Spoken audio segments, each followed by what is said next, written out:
नमस्कार, मैं रचना शर्मा। चढ़ती कला टाइम टीवी देख रहे सभी दर्शकों का स्वागत करती हूं। आप देख रहे हैं टॉप 10 न्यूज।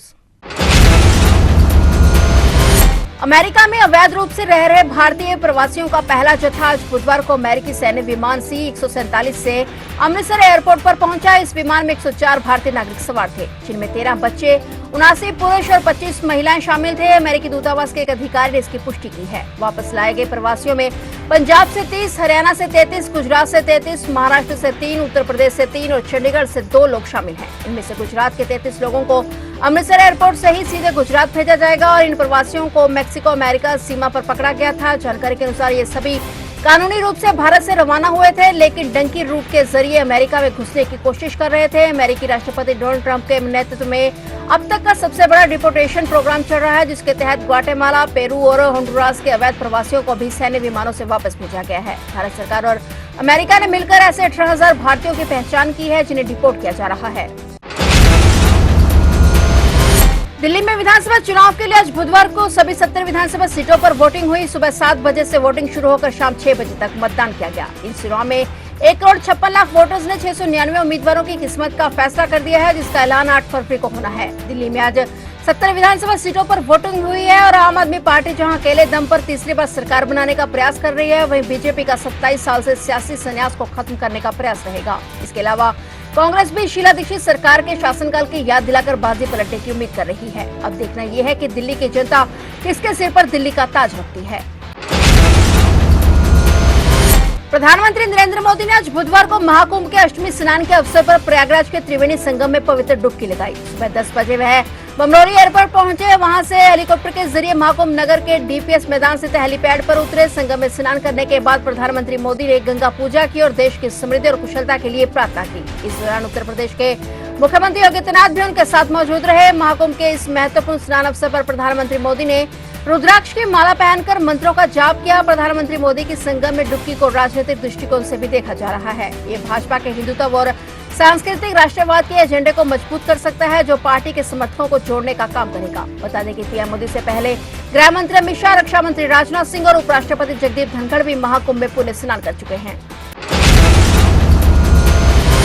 भारतीय वित्त मंत्रालय ने AI टूल्स और एप्लीकेशन के उपयोग पर प्रतिबंध लगाने का निर्देश जारी किया है। 29 जनवरी 2025 को जारी सर्कुलर का उद्देश्य संवेदनशील सरकारी डेटा की सुरक्षा को सुनिश्चित करना और संभावित साइबर खतरों को रोकना है। इस आदेश में कहा गया है कि सरकारी कंप्यूटरों पर AI सक्षम एप्लीकेशन का उपयोग गोपनीय सरकारी जानकारी को खतरे में डाल सकता है। इसके मद्देनजर मंत्रालय ने सभी कर्मचारियों को आधिकारिक उपकरणों पर ऐसे टूल्स के उपयोग से बचने की सलाह दी है। यह आदेश वित्त सचिव की मंजूरी के बाद जारी किया गया है और इसे राजस्व, आर्थिक मामलों, व्यय, सार्वजनिक उपक्रम और वित्तीय सेवाओं सहित प्रमुख सरकारी विभागों को भेज दिया गया है।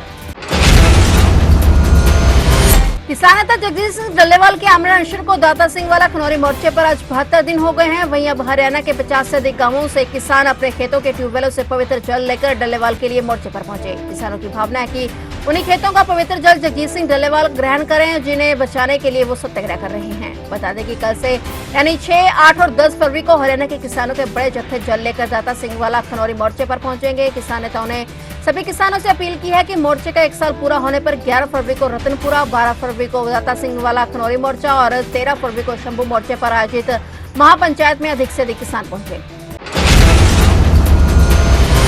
उत्तर प्रदेश के अमेठी लोकसभा सीट से कांग्रेस सांसद किशोरीलाल शर्मा ने सुप्रीम कोर्ट में याचिका दायर कर फॉर्म 17C को चुनाव आयोग की वेबसाइट पर अपलोड किए जाने की मांग की है। याचिका में कहा गया है कि हर केंद्र में मतदान की पूरी जानकारी पहले इस फॉर्म को सार्वजनिक करने से चुनाव प्रक्रिया में पारदर्शिता आएगी। किशोरीलाल शर्मा के साथ कांग्रेस नेता आलोक शर्मा और प्रिया मिश्रा भी मामले में सह याचिका करता है। ध्यान दें कि इस मांग को लेकर तृणमूल कांग्रेस की नेता महुआ मोइत्रा और एसोसिएशन फॉर डेमोक्रेटिक रिफॉर्म्स पहले ही याचिका दाखिल कर चुके हैं। 2024 के लोकसभा चुनाव के बीच में महुआ मोइत्रा की याचिकाएं सुनवाई के लिए लगी थी, तब सुप्रीम कोर्ट ने सुनवाई टाल दी थी। कोर्ट की अवकाशकालीन बेंच ने कहा था कि चुनाव के बीच में अचानक इस तरह का आदेश नहीं दिया जा सकता, इसके लिए विस्तृत सुनवाई जरूरी है।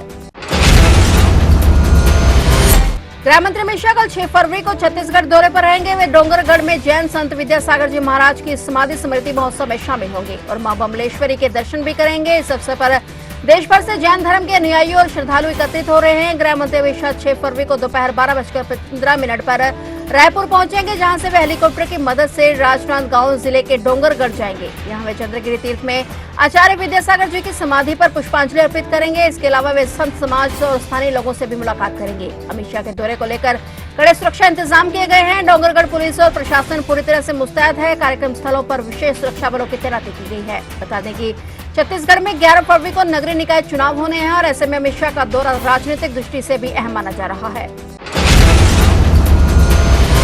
उत्तर प्रदेश के मुख्यमंत्री योगी आदित्यनाथ 3 दिवसीय उत्तराखंड दौरे पर हैं। वे अपनी भतीजी की शादी में शामिल होने के लिए पौड़ी जिले के अपने पैतृक गांव पंचूर जा रहे हैं। शादी समारोह में भाग लेने के लिए वे अपने गांव के पास आयोजित कुछ स्थानीय कार्यक्रमों में भी शामिल होंगे। मुख्यमंत्री योगी आदित्यनाथ पंचूर में ही रात्रि विश्राम करेंगे। सीएम योगी इस कार्यक्रम के दौरान महाविद्यालय में 100 फीट ऊंचे तिरंगे का भी उद्घाटन करेंगे और एक जनसभा को संबोधित करेंगे। वहीं मुख्यमंत्री योगी आदित्यनाथ का 8 फरवरी की शाम लखनऊ लौटने का कार्यक्रम है। 2022 में उन्होंने अपनी मां से आशीर्वाद लिया था, लेकिन कोविड महामारी के कारण वे अपने पिता के अंतिम संस्कार में शामिल नहीं हो सके थे।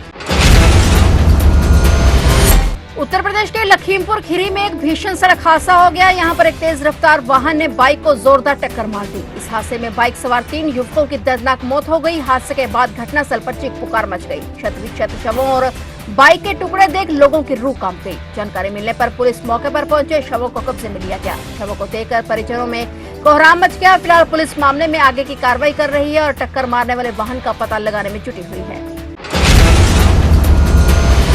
अमेरिकी राष्ट्रपति डोनाल्ड ट्रंप और इजरायली प्रधानमंत्री बेंजामिन नेतन्याहू ने व्हाइट हाउस में मुलाकात की। ट्रंप ने कहा कि अमेरिका गाजा पट्टी को अपने कब्जे में लेकर डेवलप करेगा। नेतन्याहू ने भी इसका समर्थन किया और यह ट्रंप के फिर से पदभार संभालने के बाद किसी विदेशी नेता के साथ उनकी पहली बैठक थी। इस दौरान दोनों नेताओं ने गाजा पट्टी की मौजूदा स्थिति पर गंभीर चर्चा की। बैठक के बाद ट्रंप ने ऐलान किया कि अमेरिका गाजा पट्टी को अपने कब्जे में लेगा और इसका विकास करेगा। ट्रंप ने कहा कि यह फैसला क्षेत्र में स्थिरता लाने और शांति बहाल करने के लिए लिया गया है। संयुक्त प्रेस कॉन्फ्रेंस में ट्रंप ने यह भी कहा कि अमेरिका गाजा पट्टी में मौजूद सभी खतरनाक बमों और हथियारों को नष्ट करेगा। इजरायली प्रधानमंत्री नेतन्याहू ने ट्रंप के इस फैसले का समर्थन किया और इसे ऐतिहासिक करार दिया।